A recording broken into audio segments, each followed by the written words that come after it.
हम चर्चा कर रहे थे साइकस की मॉर्फोलॉजी में हमने इसके जो पत्तियां हैं उसके हम विभिन्न भागों के बारे में बात कर रहे थे। तो आज हम बात करेंगे साइकस का जो लीफलेट है यानी जो पर्णक है उसकी संरचना किस प्रकार से होती है। अगर साइकस के जो लीफलेट को अगर हम अनुप्रस्थ काट कर अगर माइक्रोस्कोप के नीचे देखते हैं तो हमें निम्न प्रकार की जो स्ट्रक्चर है जो आपके सामने दिखा रखी है मैंने, इस तरह की संरचना हमको दिखाई देती है। यानी एक उड़ते हुए पक्षी के समान की आकृति हमको दिखाई देती है, जिसमें इसके दो विंग्स हैं और एक मानो एक पक्षी उड़ रहा है। तो इस तरह की आकृति हमको दिखाई देती है। अब इस जो अनुप्रस्थ काट में मध्य शिरा पाई जाती है, केवल मध्य शिरा यहां पर पाई जाती है और इसमें जो पार्श्व शिराएं हैं उनका यहां पे अभाव होता है। इसके अलावा इसका जो बीच का जो क्षेत्र है, जो मध्य शिरा क्षेत्र, ये फुला हुआ होता है जो बिल्कुल मोटा दिखाई देता है। इसके अलावा जो दोनों तरफ जो विंग्स पाए जाते हैं यहां से यहां तक, ये भाग चपटा होता है और संकीर्ण होता है जो एक विंग्स के रूप में दिखाई देता है। इसके अलावा इस अनुप्रस्थ काट में ये दिखाई दे रहा है कि जो ये लीफलेट है इसका पृष्ठाधारी स्वभाव पाया जाता है। अब हम बताएं कि पृष्ठाधारी स्वभाव क्या होता है। पृष्ठाधारी स्वभाव जो है ये डाइकोट्स हैं उनका लक्षण है, यानी बाइफेशियल पर्ण। अधिकांश जो डाइकोट्स प्लांट हैं उनमें पृष्ठाधारी स्वभाव पाया जाता है, यानी जो ये पत्तियां होती है डॉर्सीवेंट्रल, इनमें पर्णों की स्थिति भूमि की सतह से समानांतर होती है, यानी जो पत्तियां हैं इनकी ऊपरी सरफेस को ज्यादा प्रकाश प्राप्त होता है नीचे की अपेक्षा। तो इस वजह से पत्ती का जो ऊपर का सरफेस है इसमें जो पेलिसेड टिश्यू हैं वो काफी मात्रा में पाए जाते हैं और इनका मेन काम होता है फोटोसिंथेसिस करना। अब आपको आगे बताएंगे, अगर डायग्राम में आप देखें तो इस तरह से ये खंभ उत्तक यहाँ पे पाए जाएंगे और ये होते हैं ग्रीन कलर के। इस तरह से ये खंभ उत्तक यहाँ पे पाए जाते हैं, पेलिसेड टिश्यू जिसको हम कह सकते हैं। इस तरह से आगे हम इसके बारे में बात करेंगे और इनमें भारी मात्रा में क्लोरोफिल यहां पर पाया जाता है। दूसरे जो टिश्यू होते हैं वो होते हैं स्पॉन्जिस टिश्यू। इस तरह से गोल गोल प्रकार की कोशिकाएं होती हैं, इनके अंदर भी क्लोरोफिल यहाँ पे पाया जाता है और इनके अंदर स्पेस पाए जाते हैं। इनके बीचों में यहाँ पे जो है ना, ये स्पेस यहाँ पे पाए जाते हैं जो काम करते हैं वातायन का, यानी गैसों का जो काम है एक्सचेंज का वो यहाँ पे इनके द्वारा किया जाता है। तो इस तरह की जो संरचना है वो डाइकोट्स की जो पत्तियां हैं उनमें पाई जाती हैं और जो जिम्नोस्पर्म है इनकी जो पत्तियां हैं जो हम साइकस की बात कर रहे हैं ये उनसे समानता दिखाता है। तो इस तरह ये पत्ती डॉर्सीवेंट्रल कैटेगरीज में आती है। अब हम बात करते हैं, ये तो हुआ इसका पृष्ठधारी स्वभाव जो मैंने आपको बताया। तो सेक्शन कटिंग करने के बाद में ये हमको मेन मेजर जो स्ट्रक्चर दिखाई देती हैं ये आपके सामने हैं। विंग्स हैं यहाँ पे, उड़ते हुए पक्षी के समान लीफ यहाँ पे आपको दिखाई देती है, ये साइकस की लीफलेट। अब हम बात करते हैं इसके जो कोशिकीय भाग हैं, स्टेप वाइज कौन कौन से भाग यहाँ पे पाए जाते हैं उनके बारे में हम बात करते हैं। तो सबसे पहली जो लेयर है वो है एपिडर्मिस, यानी हिंदी में कहें तो बाह्य त्वचा, यानी एपिडर्मिस। एपिडर्मिस के ऊपर और जो नीचे वाली एपिडर्मिस है, इन दोनों के ऊपर क्यूटिकल की एक परत पाई जाती है। क्यूटिकल की एक परत पाई जाती है और ये जो परत है ये दोनों ही तरफ होती है, नीचे भी होती है, ऊपर भी होती है। ये इसको सुरक्षा प्रदान करती है। इसके अलावा निचली जो एपिडर्मिस है उसमें रंध्र पाए जाते हैं और रंध्र जो है वो अंदर धसे हुए होते हैं। रंध्र में द्वार कोशिकाएं पाई जाती हैं और जो 8 से 10 जो यहाँ पे देखो रंध्र दिखाई दे रहे हैं, यहाँ पे द्वार कोशिकाएं पाई जाती हैं और द्वार कोशिकाएं हैं जो 8 से 10 सहकोशिकाओं के द्वारा घिरी होती हैं। सहकोशिकाएं और द्वार कोशिकाओं की जो उत्पत्ति है वो अलग अलग होती है, इसलिए इनको हैप्लोकाइलिक प्रकार के रंध्र कहा जाता है। हैप्लोकाइलिक प्रकार के रंध्र इनको कहा जाता है। और जो ये रंध्र हैं ये केवल जो इनके विंग्स हैं, ये इस साइड में यहां से यहां तक, इधर देखिए आप, यहां से यहां तक, इसी क्षेत्र में यहाँ पे ये रंध्र पाए जाते हैं और बाकी जो ये मध्य शिरा क्षेत्र है यहाँ पे रंध्र नहीं पाए जाते हैं। इनको हैप्लोकाइलिक प्रकार के रंध्र हम कह सकते हैं। इसके अलावा हम दूसरे पार्ट की बात करते हैं, हाइपोडर्मिस। हाइपोडर्मिस है जो जस्ट इसके नीचे की परत है। देखिए आप, ये तो ऊपर यहाँ पे इसके एपिडर्मिस है, इसके नीचे जो परत है यहाँ पे ये वाली जो लेयर है ये है हाइपोडर्मिस। ये वाली लेयर हाइपोडर्मिस लेयर, देखो नीचे भी है यहाँ पे हाइपोडर्मिस लेयर, ये पाई जाती है।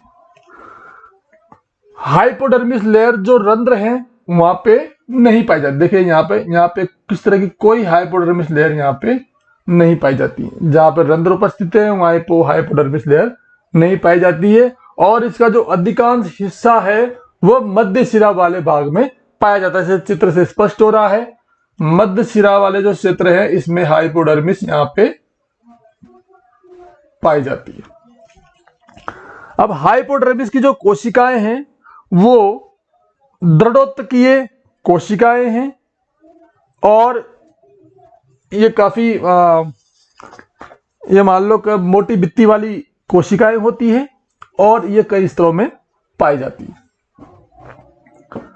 अब हम बात करते हैं इसके तीसरे पार्ट की, उसे कहेंगे हम पर्ण मध्योतक या मीजोफिल।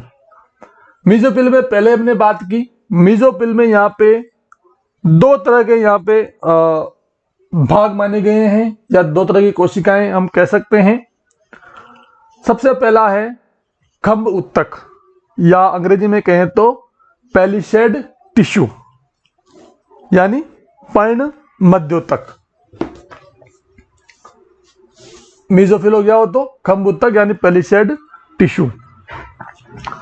तो जो पैलिसेड टिश्यू है ये हाइपोडर्मिस है, इसके जस्ट नीचे होते हैं पैलिसेड टिश्यू। ये आप देख सकते हैं यहां से लेके और यहां तक जितने भी ये बने हुए हैं टिश्यू, ये कहेंगे इनको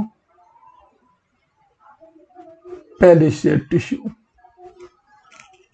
पैलिसेड टिश्यू। और जो ये टिश्यू हैं ये मध्य शिरा क्षेत्र में से लेकर और जो इनका जो विंग्स हैं वहां पे लगातार पाए जाते हैं, कंटिन्यू।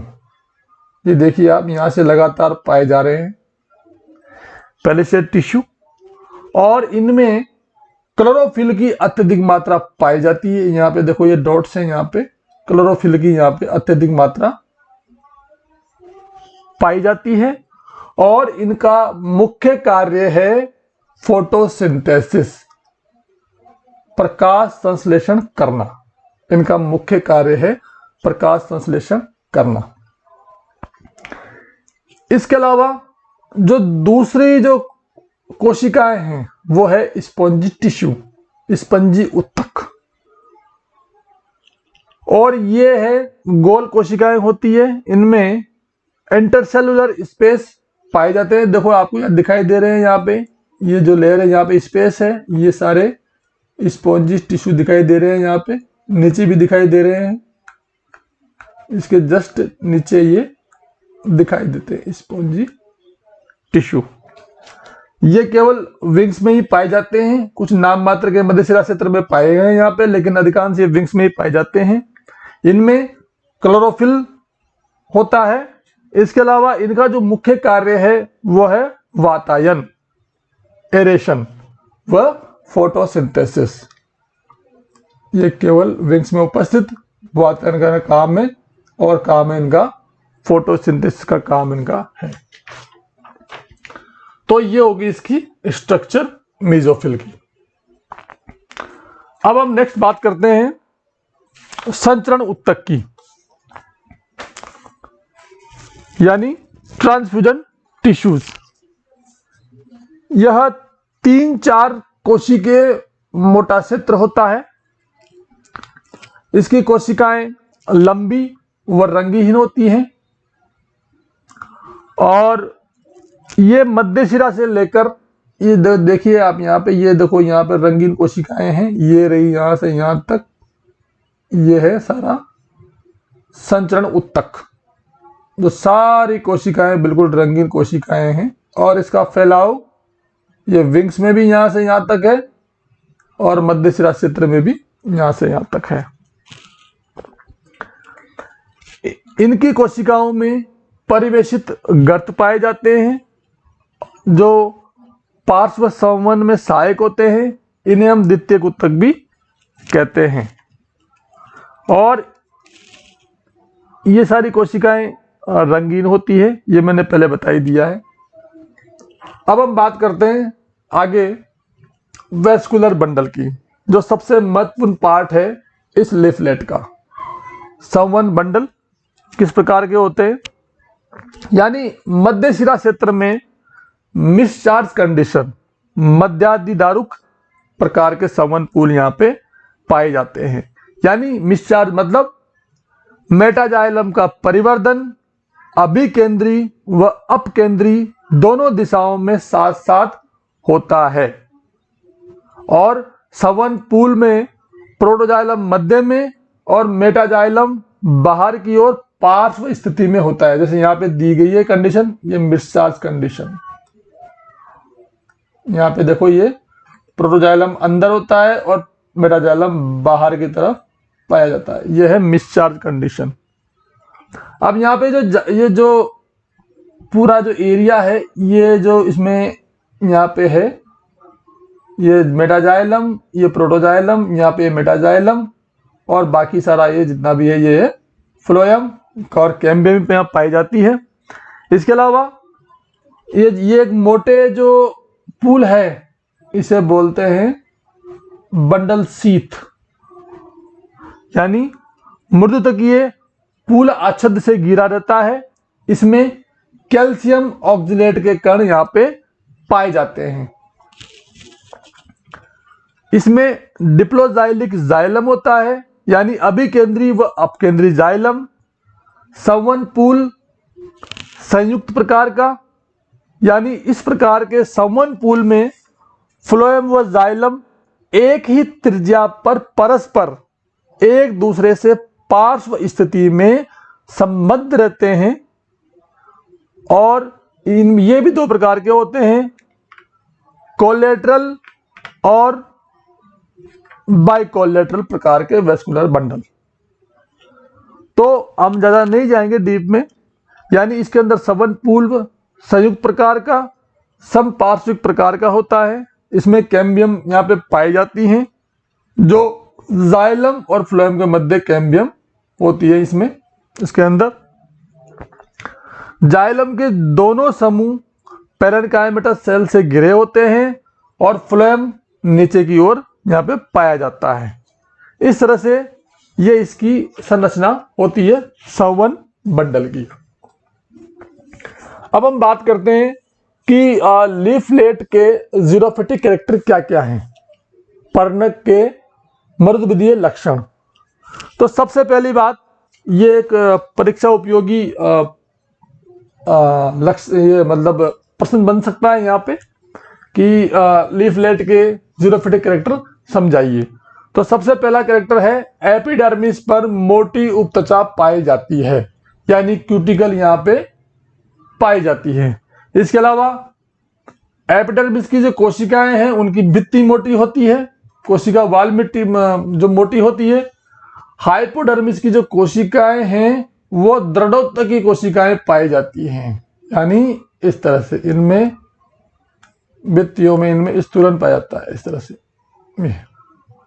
मोटी कोशिकाएं पाई जाती हैं। इसके अलावा आदिचर्म जो नीचे की तरफ होती है उसमें धसे हुए रंध्र पाए जाते हैं, यह भी एक जीरोफिटिक कैरेक्टर है। संवहन पुलों के दोनों ओर संचरण उत्तक पाया जाता है और संवहन पुल मोटी कोशिकाओं युक्त बंडल आच्छद से घिरा होता है। तो ये जो सारे कैरेक्टर्स हैं ये जीरोफिटिक कैरेक्टर के तहत आते हैं, मरुदविदीय अनुकूलन के तहत आते हैं। इस तरह से साइकस की जो लीफलेट है इसकी संरचना मैंने आपको बताई है। ये प्रैक्टिकल में आपको करवाई जानी है, तो इसको अच्छे ध्यान से आप इसका अध्ययन करें और ये जो कैरेक्टर्स हैं जीरोफिटिक कैरेक्टर्स, इनको आप समझने की कोशिश करें। बहुत बहुत धन्यवाद।